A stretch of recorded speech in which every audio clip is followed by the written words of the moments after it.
అగజానన పద్మార్కం గజానన మహర్నిశం అనేకదం తం భక్తానాం ఏకదంతముపాస్మహే. వాగీషాద్యా సుమనసః సర్వార్థానాముపక్రమే యన్నత్వా కృతకృత్యా స్యుః తం నమామి గజాననం. బుధం శ్రీనివాసం సుధర్మాత్వభాసం సుధాతుల్యవాక్ సంగతం పాండురంగం. సుధీనాదమున్యాహ్వయం దేశికార్యం గురుశ్రీత్రయం నిత్యమేతన్నమామి. నమో బ్రహ్మాదిభ్యో బ్రహ్మ విద్యా సంప్రదాయకర్తృభ్యో వంశఋషిభ్యో మహద్భ్యో నమో గురుభ్యః.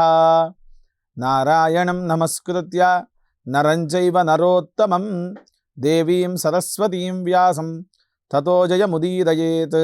స్వస్త్యస్తు సదాం సన్మంగళాని సంతు. వక్తశ్చ శ్రోతॄణాం నిత్యమేకైకశ్లోకశ్రవణ పఠన మాత్రేణ కలికల్మషాపనోదయ పటుతరే వేద కనక కథా ప్రస్తూయతే. వ్యాసాయ విష్ణురూపాయ వ్యాసరూపాయ విష్ణవే నమో వై బ్రహ్మనిధయే వాసిష్ఠాయ నమో నమః. ఈటీవీ లైఫ్ ఆధ్యాత్మిక ఛానల్ వీక్షిస్తున్నటువంటి ప్రేక్షకులకు వేదసారం కార్యక్రమం ద్వారా మీకు స్వాగత వచనాలు పలుకుతూ వేదసారములోని అనేక ధారావాహికల ద్వారా వేదములోని అర్థములు అర్థ విజ్ఞాన సర్వస్వ వైభవాలను మనం ఈ కార్యక్రమం ద్వారా తెలుసుకుంటూ ఉన్నాం. అందులో భాగంగా వేదపురుషుడికి తలమానికమైనటువంటి యజుర్వేద భాగంలో ఉన్నటువంటి నమకార్థాన్ని మనం ఇక్కడ పరమేశ్వరుడు ఉండేటువంటి తత్వము రూపము ఆయన యొక్క స్వరూపాన్ని అంతా కూడా చెప్పబడుతోంది ఈ రుద్రం అనేటువంటి అనువాకం. ఈ అనువాకాల్లో అన్యతర నమస్కారాలతో కూడుకున్నటువంటి అనేకమైనటువంటి రూపములు ధ్యానములు ఉంటాయి. అందులో భాగంగా పరమేశ్వరుని యొక్క తత్వము రూపము జ్ఞానము ఏ రకంగా ఉంటుంది అనేటువంటి అర్థ విషయాన్ని మనము ఈ రుద్రము ద్వారా వీక్షించవచ్చు. ఈ రుద్రానికి ప్రారంభంలో న్యాసం అనేటువంటి ఒక లక్షణం ఉంది.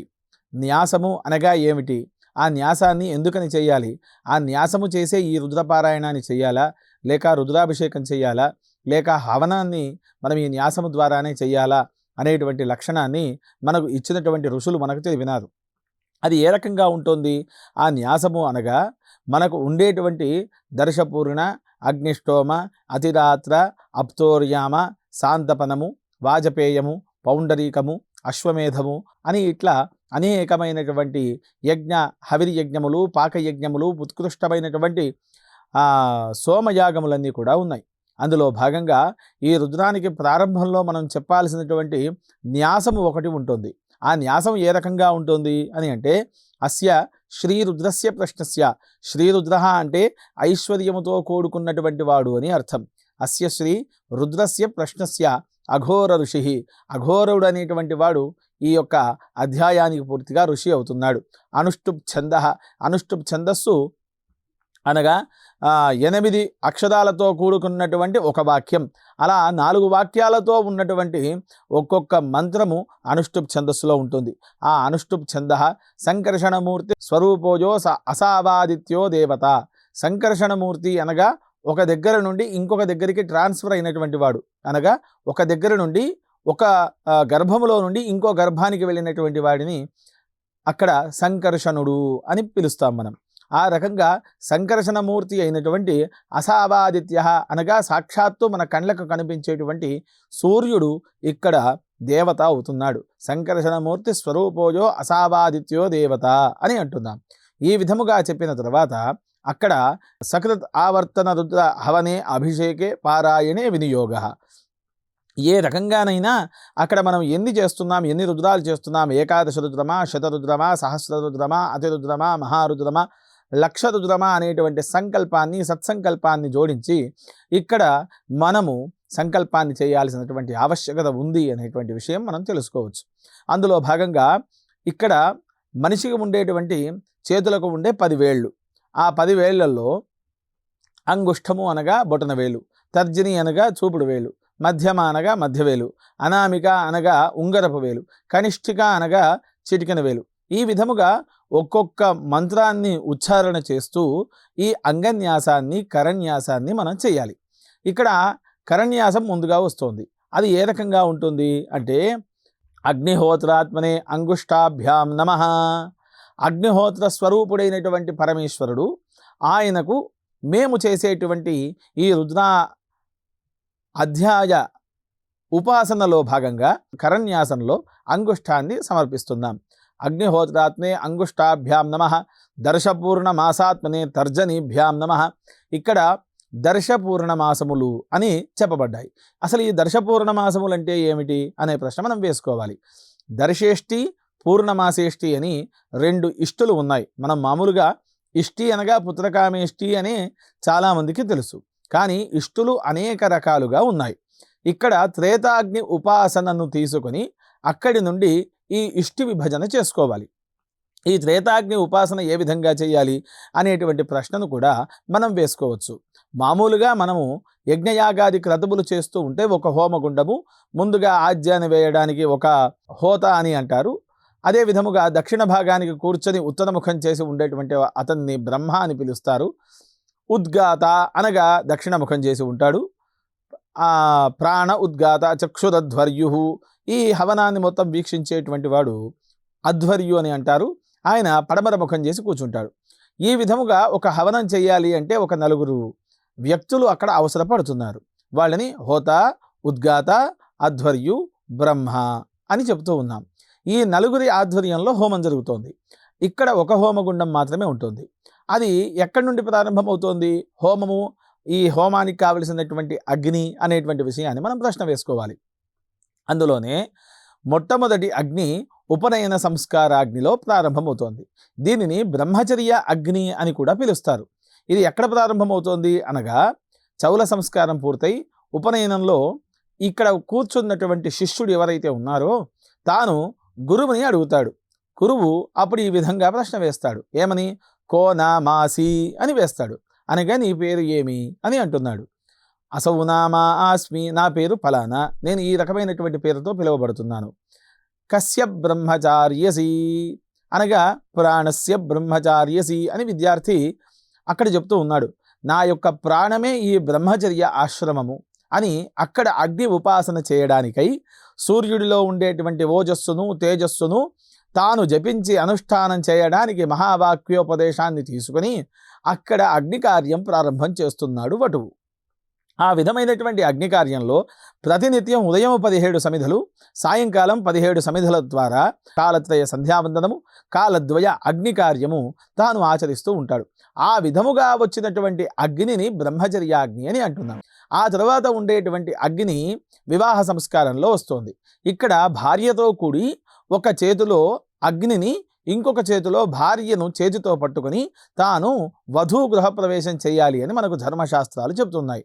గృభ్నామి తే సుప్రజాస్త్వాయహస్తం మయాపత్య జరదష్టిర్యథాసహ భగో అర్యమా సపితా పురంధిర్మహ్యంత్వా దుర్గారుహపత్యాయ దేవాః తేహ పూర్వే జహాసో యత్ర పూర్వవహో హితాః మూర్ధన్వాన్ యత్ర సౌభ్రవః పూర్వో దేవేభ్య ఆతపత్ సరస్వతి ప్రేదమవసుభగే వాజినీవతి తాన్ త్వా విశ్వస్య భూతస్య ప్రగాయామస్య గ్రదః యేతి ప్రదిశః సర్వాదిశోనుపవమానః.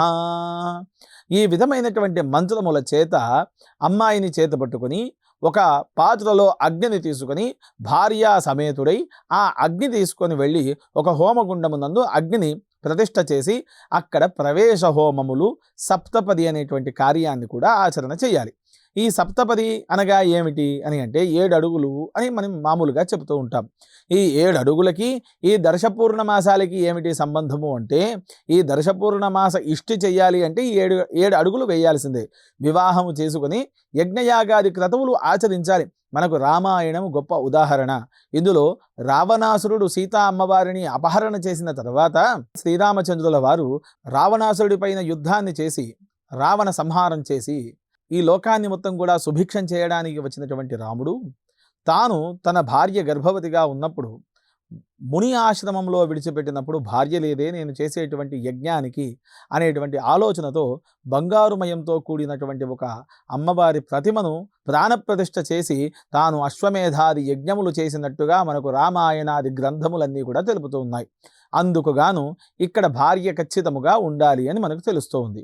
అక్కడ ఏకమిషే విష్ణుస్త్వాన్వేతు ద్వే ఊర్జే విష్ణుస్త్వాన్వేతు శ్రీనివ్రతాయ విష్ణుస్త్వాన్వేతు చత్వారి మాయో భవాయ విష్ణుస్త్వాన్వేతు పంచపశుభ్యో విష్ణుస్త్వాన్వేతు షడ్ఋతుభ్యో విష్ణుస్త్వాన్వేతు సప్తభ్యో హోత్రాభ్యో విష్ణుస్త్వాన్వేతు. ఈ విధమైనటువంటి ఒక్కొక్క మంత్రము చెబుతూ 7 అడుగులను వేయాలి. ఎక్కడ వేయాలి అంటే ఏ అగ్నినైతే నీవు ప్రతిష్ఠ చేసినావో ప్రవేశ హోమములో ఆ అగ్నికి ఉత్తర దిగ్భాగములో 7 పూగీ ఫలములు అనగా భాగపు వక్కలను పెట్టి అమ్మాయి కుడికాలుతో తొక్కి ఒక్కొక్క వక్కను అటు ఉత్తరం వైపుకు జరుపుతూ ఉండాలి. ఆ విధముగా జరిపినప్పుడు దాన్ని సప్తపది అని అంటారు. ఇక్కడ ఒక వాక్యం వస్తోంది, సఖా సప్తపదా భవ సఖాయౌ సప్తపదా బభూవ సఖ్యంతే గమేయం. ఎప్పుడూ కలిసి ఉండడానికి, ఎలాంటి గొడవలు అలాంటివేవి రాకుండా ఉండడానికి సఖ్యంతే గమేయం సఖ్యాతే మాయోషం సఖ్యాన్మే మాయోష్టా సమయావ సంకల్పావహి సంప్రియౌరోచిష్ణూసు మనస్యమానౌ. ఉండే పంచభూతములు కూడా ఈ సంసారం అనేటువంటి గృహములోకి అడుగు పెట్టేటువంటి వధూవరులు ఇద్దరు ఎవరైతే గృహస్థాశ్రమాన్ని స్వీకరించినటువంటి వాళ్ళు ఉంటారో వాళ్ళకి ఎల్లప్పుడూ కూడా నీళ్లకు కానీ భోజనానికి కానీ అన్నపానాదులకు కానీ ఎక్కడా లోటు లేకుండా పంచభూతములు వీటికి సహకరించాలి అనేటువంటి గొప్పదైనటువంటి అర్థంతో ఉన్నటువంటి మంత్రములు ఈ మంత్రములు. ఇక్కడ సాత్వం ద్యౌరహం, సాత్వం అనగా నీవు నేను, అమ్మాయి అబ్బాయి, సాత్వం ద్యౌరహం, ద్యౌహు అహం, ద్యౌహు అంటే ఆకాశం, పృథివీత్వం ఆకాశం అనేటువంటి వాడిని నేను, పృథివీ అనేటువంటి దానివి నీవు అనగా ఆకాశమంతా వ్యాప్తి చెంది ఉన్నటువంటి పురుషుడు, భూమి ఎంతైతే ఉందో ఆ భూమి అంతా వ్యాపించి ఉన్నటువంటి వధువు అని అర్థం. అక్కడ సాత్వం ద్యౌరహం పృథివీత్వం సామాహం, సామము అనగా సామం అనేటువంటి గానము నేను, రిక్త్వం రుక్కులు అనగా మంత్రములు అనేటువంటి శబ్దం ఏదైతే ఉందో దానికి ప్రతిరూపం నీవు.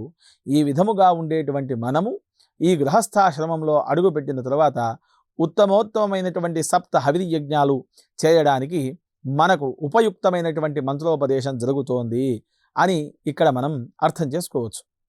అదే విధముగా ఎక్కడైతే ఈ గృహ్యాగ్ని ప్రతిష్ఠ చేసినారో ఆ గృహ్యాగ్ని ప్రతిష్టను ఆత్మారోపణము చేసుకొని ఒక గురువు దగ్గర నుండి అక్కడ త్రేతాగ్ని ఉపాసనను తీసుకోవాలి. ఈ త్రేతాగ్నులు ఏమేవి, వాటి పేర్లు ఏమిటి అంటే అవి ఈ విధంగా ఉన్నాయి. దక్షిణాగ్ని, గార్హపత్యాగ్ని, ఆహవనీయాగ్ని అనేటువంటివి 3 అగ్నులు. ఈ గృహ్యాగ్ని ఏదైతే మనం తీసుకొని వెళ్ళి ఉన్నామో ఈ 3 అగ్నులు విభజన చేసి అందులో ప్రతి పౌర్ణమి తెల్లారి పౌర్ణమాస్యేష్టిని, అమావాస్య తెల్లవారి దర్శేష్టిని ఆచరణ చెయ్యాలి అని మనకు విద్వద్ గ్రంథములన్నీ కూడా తెలుపుతున్నాయి. ఈ విధముగా చేసేటువంటి వాటిని దర్శేష్టి, పూర్ణమాసేష్టి అని అంటున్నాం. అంగుష్టాభ్యాం నమః అని మనము ఈ బొటనవేలును బంధన చేసినాము. తర్జనీభ్యాం నమః అనేటువంటి మంత్రము చేత దర్శపూర్ణమాసాలకు ఉపయుక్తమైనటువంటి మంత్రములన్నీ కూడా ఆ పరమేశ్వరుడే అనేటువంటి తత్వముతో ఈ తర్జనీభ్యాం నమః అని 2వ వేలును కూడా మనం ఇక్కడ బంధిస్తూ ఉన్నాం. చాతుర్మాస్యాత్మనే మధ్యమాభ్యాం నమః. ఈ మధ్య వేలు ఏదైతే ఉంటుందో దానికి చాతుర్మాస్య ఇష్టి. ఈ చాతుర్మాస్యములు అంటే ఏమిటి, అసలు చాతుర్మాస్యములు ఎందుకని ఆచరించాలి అనగా ప్రతి మనిషి కూడా తాను చేసేటువంటి ఉపాసనలను సీమోల్లంఘనం చేయకుండా ఏకభుక్తాన్ని ఆచరించి శయనము భూశయనం చేసి తాను ఉపాసనలో ఉంచుకునేటువంటి మంత్రాలనన్నింటినీ, తాను ఉపదేశంగా ఉన్నటువంటి మంత్రాలనన్నింటినీ కూడా సిద్ధి చేసుకోవడానికై చేసేటువంటిది చాతుర్మాస్యం. దానికి ఇష్టి రూపకంగా అంటే మనము చేసేటువంటి హవిర్యజ్ఞములు ఏవైతే ఉన్నాయో అందులో కూడా హవిర్యజ్ఞముల్లో వాడడానికి ఉపయుక్తమైనటువంటి మంత్రానుష్ఠానములు, హవనములన్నీ కూడా ఈ చాతుర్మాస్యంలో వస్తాయి. మామూలుగా ఈ చాతుర్మాస్య వ్రతము ఎప్పటి నుండి ఆరంభం చేసి ఎప్పటికి సమాప్తం చేయాలి అనేటువంటి ప్రశ్నను కూడా మనం వేసుకోవచ్చు. ఇక్కడ చాతుర్మాస్య ఆరంభము ఎప్పుడవుతోంది అనగా వ్యాస పౌర్ణమి రోజు అవుతోంది. వ్యాస పౌర్ణమి అనగా ఆషాఢ పౌర్ణమి. ఆషాఢ పౌర్ణమి రోజు చాతుర్మాస్య వ్రతారంభమై భాద్రపద పౌర్ణమికి ఈ చాతుర్మాస్య వ్రతము సమాప్తం అవుతోంది. అనగా ఇక్కడ చాతుర్మాస్యము అనగా 4 నెలలు కదా, మాసము అనగా నెల కదా, మరి చాతుర్మాస్యము అని 2 నెలలకే సమాప్తం చేస్తున్నామేంటి అనేటువంటి ప్రశ్నను మనం వేసుకోవచ్చు. ఇక్కడ తైత్తిరీయ యజుర్వేదము ఆరణ్యక భాగంలో చెబుతూ ఉన్నారు. అహశ్చ రాత్రిశ్చ అని అంటున్నాం. అహస్సు అనగా పగలు, రాత్రి అనగా మనకు తెలిసినటువంటి నిషి సమయాన్ని రాత్రి అని అంటున్నాం. ఈ విధముగా జరిగినటువంటి 2 నెలలు 4 మాసాలకు చాతుర్మాస్యానికి సమానమైనటువంటివి. కాబట్టి ఈ చాతుర్మాస్య వ్రతం చేసినప్పుడు సీమోల్లంఘనం అనగా తాను ఎంత పరిధి అయితే నిర్ణయించుకున్నాడో ఆ పరిధి దాటకుండా అందులోనే కూర్చొని అనుష్ఠానం చేయాలి అని చెప్పినారు. ఆ అనుష్ఠానము చేసినటువంటి ఫలము రావాలి అంటే రుద్రాధ్యాయ ప్రారంభ ప్రశ్నని మనం పూర్తిగా అర్థం చేసుకోవాలి. ఆ విధముగా చాతుర్మాస్యాత్మనే మధ్యమాభ్యాం నమః అని చెప్తూ ఆ తర్వాత వచ్చేటువంటిది ఏమిటి అంటే అనామికము. అనామికము అనగా ఉంగరపు వేలు అని మనం చెప్పుకుంటూ ఉన్నాం. ఇక్కడ నిరూఢ పశుబంధాత్మనే అనామికాభ్యాం నమః. నిరూఢ అగ్ని అని అంటాం. నిరూఢాగ్ని అనగా జ్వాలలు విపరీతముగా వచ్చేటువంటి అగ్ని నిరూఢాగ్ని అని అంటున్నాం. నిరూఢ పశుబంధ యజ్ఞం. పశుబంధ యజ్ఞం అని మనకు సప్త హవిరి యజ్ఞముల్లో ఒక యజ్ఞం. ఆ పశుబంధ యజ్ఞం ఏదైతే ఉంటుందో దాన్ని చేసినటువంటి పుణ్యఫలాలన్నీ కూడా మనకు ఈ పారాయణం ద్వారా మనం సిద్ధించుకోగలుగుతాం. ఇక్కడ ఆగ్నేయమష్టాకపాలం నిర్వపతి సౌమ్యంచరుం అని వేదవాక్యం. అష్టకపాలాలు ఏవైతే ఉన్నాయో వాటికి సంబంధించినటువంటి యజ్ఞములు, ఈ యజ్ఞములను పశుబంధ యజ్ఞము అని అంటున్నాం. పశుబంధాత్మనే అనామికాభ్యాం నమః. జ్యోతిష్టోమాత్మనే కనిష్ఠికాభ్యాం నమః. అగ్నిష్టోమ ముఖ్యమతి రాత్రమృచః ఏతా వై వ్యాహృతయ ఇమే లోకాః. ఇక్కడ కనిష్ఠికము అనగా చిటికన వేలు. ఈ చిటికన వేలుతో కూడుకున్నటువంటి మంత్రాన్ని మనము జ్యోతిష్టోమ యజ్ఞ సంబంధమైనటువంటి మంత్రానుష్ఠాన ఫలము ఈ అంగన్యాస కరన్యాసాలచే వస్తున్నది. వాటికి ప్రతిరూపకమైనటువంటి మంత్రాలు పరమేశ్వరుడే అనేటువంటి తత్వాన్ని బోధిస్తూ ఉన్నటువంటి లక్షణాన్ని మనం ఇక్కడ అర్థం చేసుకోవచ్చు. ఒక యజ్ఞాన్ని చెయ్యాలి అంటే ప్రవర్గ్యము, అదే విధముగా సుబ్రహ్మణ్య ఆవాహనము, సోమ సంకల్పము, నాంది సమారాధనము, దీక్షాగ్రహణము అని ఇలా పలు పలు విధాలుగా అక్కడ క్రియలన్నీ ఉన్నాయి. ఇక్కడ ముందుగా కర్త ఎవరైతే యజ్ఞము చేయదలుచుకున్నాడో ఆ కర్త పరిపూర్ణమైనటువంటి మనస్కుడితో ఉండాలి. సౌమనస్యాన్ని పొంది ఉండాలి. ఎప్పుడూ కూడా హృదయంలో ఇతరత్రా విషయాలు, ధనాపేక్ష కానీ, ఇతరులపైన ఈర్ష, ద్వేషము, అసూయలు కానీ రానివ్వకూడదు.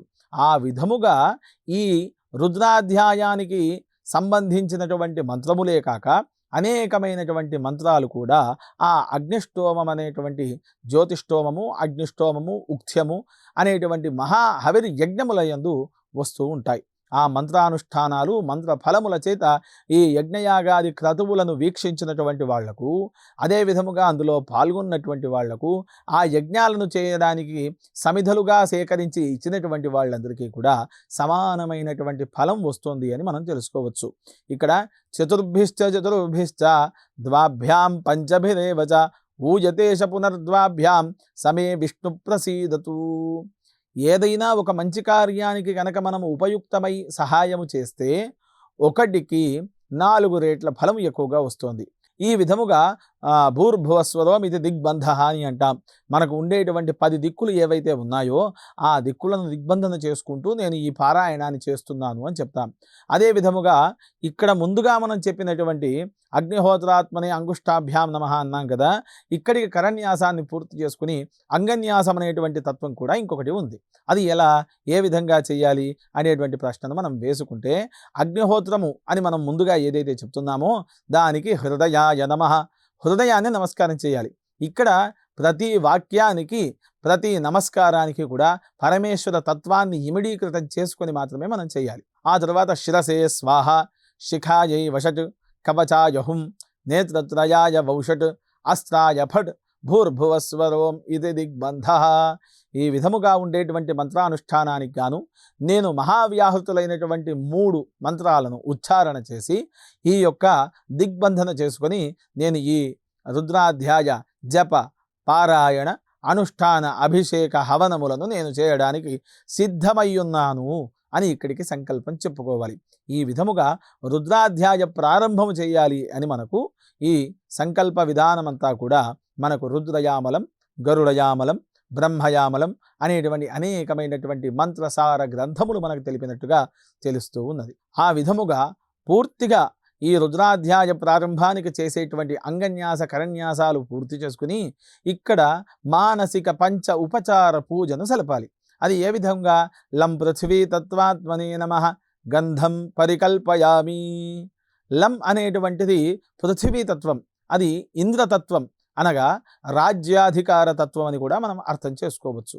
ఆ లం అనేటువంటి బీజాక్షరాన్ని తీసుకొని అక్కడ గంధ సమర్పణ అనగా ప్రత్యక్షముగా కూడా అవసరం లేదు, భావన ప్రధానమైనటువంటిది. లం పృథివీ తత్వాత్మనే నమః గంధం పరికల్పయామి. హం ఆకాశతత్వాత్మనే నమః పుష్పం పరికల్పయామి. హం అనేటువంటి బీజం ఆకాశ బీజం. ఈ ఆకాశతత్వం ఏదైతే ఉంటుందో దాని వలన ఈ పుష్పం అనేటువంటిది సమర్పణ చేస్తున్నాను. ఇక్కడ పుష్పానికి ఎందుకని ఆ గొప్పదైనటువంటి లక్షణం వచ్చింది అనే ప్రశ్న మనం వేసుకుంటే, యథా వృక్షస్య సంపుష్పితస్య, ఒక చెట్టు ఉన్నది, దానికి ఒక పువ్వు పూసింది, దాని యొక్క వాసన చుట్టూ ఉండేటువంటి పరిసరాలన్నీ కూడా వ్యాప్తి చెందుతూ ఉన్నాయి. యథా వృక్షస్య సంపుష్పితస్య దూరాద్ గంధోవాతి, ఎక్కడికైతే ఎంత దూరమైతే ఈ గంధము వాసన ఆ వస్తూ ఉంటుందో, దూరాద్ గంధోవాతి, ఆ సువాసన ఎంత దూరమైతే వస్తూ ఉంటుందో, ఏవం పుణ్యస్య కర్మణః దూరాద్ గంధోవాతి, నీవు చేసినటువంటి పుణ్యపు కర్మల యొక్క సువాసన గంధ పరిమళము కూడా అంత దూరం వ్యాప్తి చెందుతోంది అని మనము ఈ వేదమంత్ర అనుష్ఠానాలలో, వేదమంత్ర సారాలలో మనం తెలుసుకోవచ్చు. అందులోనే హం ఆకాశతత్వాత్మనే నమః పుష్పం సమర్పయామి, యం వాయుతత్వాత్మనే నమః ధూపం. యం అనేటువంటి బీజం వాయు బీజం. ఆ వాయువు ఎవరి స్వరూపముగా ఇస్తూ ఉన్నాడు అంటే ధూపాన్ని ఇస్తూ ఉన్నాడు. వాయువు ఆఘ్రానము చేయడానికై ధూపం ఆఘ్రాపయామి. ఆఘ్రానం అంటే పీల్చుకోవడం. ఆ విధముగా పరమేశ్వరునికి ధూప నమస్కారం చేస్తూ ఉన్నాం. యం వాయుతత్వాత్మనే నమః ధూపం సమర్పయామి. రం తేజస్తత్వాత్మనే నమః దీపం. అగ్నిహోత్రుడికి, అగ్నితత్వానికి రమ్ అనేటువంటి బీజం ప్రధానమైనటువంటి బీజం అవుతోంది. ఇక్కడ పరమేశ్వరుడు ఒక కన్ను సూర్యుడు, ఒక కన్ను చంద్రుడు, మూడవ నేత్రం అగ్ని సమానమైనటువంటిది. ఆ విధముగా రమ్ అనేటువంటి బీజాన్ని, అగ్ని బీజాన్ని తనలో ఉంచుకున్నటువంటి పరమేశ్వరుడు అగ్నితత్వముగా ఉన్నటువంటి ఈ జ్యోతి సమర్పణను మనం చేస్తూ ఉన్నాం ఆయనకి. రం తేజస్తత్వాత్మనే నమః దీపం పరికల్పయామి. వం అనేటువంటి బీజం అమృత బీజం. ఆ అమృత బీజంతో ఉన్నటువంటి నైవేద్యాన్ని సమర్పణ చేస్తూ ఉన్నాం. ఈ విధముగా పంచోపచార పూజను చేసుకొని ఆ తరువాత రుద్రుడికి ధ్యాన నమస్కారాన్ని ప్రారంభం చేసి ధ్యానమును చెప్పి ఈ విధముగా రుద్రాధ్యాయ పారాయణము, హవనము, యజ్ఞములు, హోమములు ఇత్యాది కార్యక్రమములన్నీ కూడా ఈ రుద్రాధ్యాయం వల్ల మనం చేసుకోవచ్చు. రుద్రాధ్యాయ పారాయణం ఎవరైతే నిత్యము చేస్తూ ఉంటారో వారికి శివసాయుధ్యం కలుగుతోంది అని మనకు అనేకమైనటువంటి గ్రంథాలు తెలిపినాయి. ఇందులో ఈ రుద్రాధ్యాయ పారాయణ ఫలాన్ని మనకు పూర్తిగా కూడా ఈ రుద్రాధ్యాయంలో, ఈ రుద్ర ప్రశ్నలో, ఈ నమక ప్రశ్నలో మనకు తెలిపినారు. అందులోనే మనము ప్రారంభము నుండి వింటూ ఈ రుద్రాధ్యాయంలో ఉండేటువంటి అన్యతర నమస్కారాలను, యజుస్సులను, రుక్కులను కూడా మనం తెలుపుకుంటూ ఉన్నాం. మరొక ధారావాహికలో ఈ రుద్రాధ్యాయానికి సంబంధించి రెండవ అనువాకంలో వచ్చేటువంటి విషయాలన్నీ కూడా మనం తెలుసుకుందాం. స్వస్తి ప్రజాభ్య పరిపాలయంతాం న్యాయేన మార్గేణ మహిం మహిషాః గోబ్రాహ్మణేభ్య శుభమస్తు నిత్యం. లోకాః సమస్తాః సుఖినో భవంతు.